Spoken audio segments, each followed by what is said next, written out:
মহালয়া এই শব্দটা শুনলেই বুকের ভেতরটা কেমন যেন করে ওঠে, তাই না? এই দিনটা শুধু একটা তারিখ নয়, বাঙালির কাছে এটা এক অন্যরকম আবেগ। ভোরের আলো ফোটার আগেই রেডিওতে বীরেন্দ্রকৃষ্ণ ভদ্রের উদ্দাত্ত কণ্ঠ, আর তার সঙ্গে মিশে থাকা চণ্ডীপাঠের সুর। এটাই তো মহালয়া। মহালয়া কেন এত স্পেশাল? মহালয়া দুর্গাপূজার ঠিক এক সপ্তাহ আগের দিন। এই দিনে পিতৃপক্ষের অবসান হয় এবং দেবী পক্ষের সূচনা হয়। এই দিনেই মা দুর্গা কৈলাস থেকে মর্তে তার বাপের বাড়ি আসার জন্য যাত্রা শুরু করেন। তাই এই দিনটি মায়ের আগমনী বার্তা নিয়ে আসে। মহালয়া এক অন্যরকম ভালোবাসা।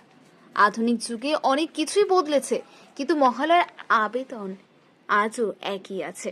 এখন হয়তো আমরা অনেকে রেডিওর বদলে ইউটিউব বা অন্যান্য স্ট্রিমিং প্ল্যাটফর্মে মহালয়া শুনি, কিন্তু অনুভূতিটা একই থাকে।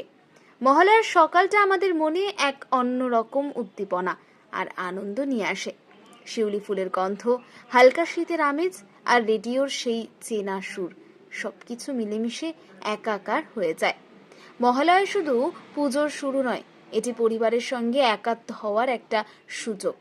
এই দিনটি আমাদের মনে করিয়ে দেয় যে পুজোর আনন্দটা শুধু কেনাকাটা বা ঘোরাঘুরিতে সীমাবদ্ধ নয়, বরং এর গভীরতা আরও অনেক বেশি। এটি ভক্তি, ঐতিহ্য আর আবেগের এক সুন্দর মিছিল।